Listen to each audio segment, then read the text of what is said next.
Bonjour, je suis le professeur Shafik Shraibi, gynécologue obstétricien et président fondateur de l'AMLAC, c'est-à-dire l'Association marocaine de lutte contre l'avortement clandestin. Alors, la situation de l'avortement au Maroc pose beaucoup de problèmes parce qu'il y a beaucoup, comme à l'instar des autres pays du monde, beaucoup de grossesses non désirées et qui nécessite donc une interruption de grossesse. Jusqu'à présent, au Maroc, l'interruption de grossesse est interdite. Et donc, elle se fait de façon clandestine. Et tout ce qui est clandestin est mauvais parce que ça ne se fait pas dans les bonnes règles de l'art de la médecine, donc il y a beaucoup de complications et même de la mortalité.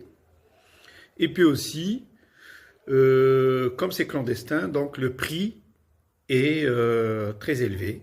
Ça peut atteindre 500, 600, 700 euros par acte.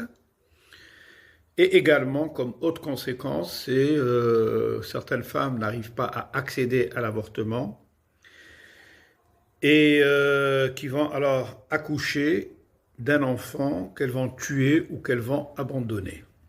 C'est la raison pour laquelle il est indispensable de donner la possibilité à la femme de pouvoir faire un avortement dans un milieu hospitalier et avec toutes les précautions d'usage et essentiellement aussi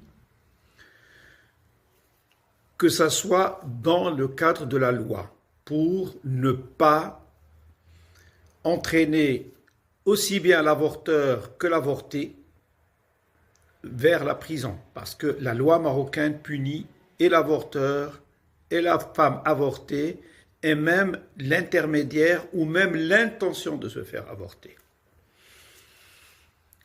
Alors, depuis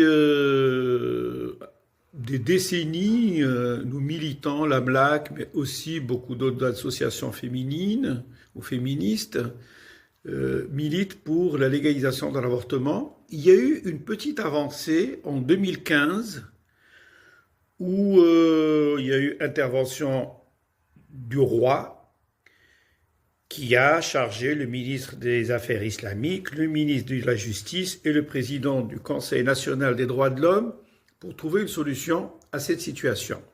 Et effectivement, on avait légiféré et après de larges discussions, et un projet de loi a été adopté donnant la possibilité d'avorter quand la vie ou la santé de la femme est menacée, mais aussi dans 4 autres situations qui n'existaient pas auparavant, en cas de viol, d'inceste, de malformation fœtale ou de filles ayant un handicap mental.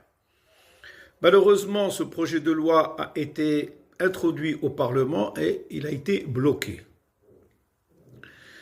Maintenant, ce que nous revendiquons, déjà, ces 4 situations qui n'ont même pas encore vu le jour, étant donné que ça a été bloqué au niveau du Parlement,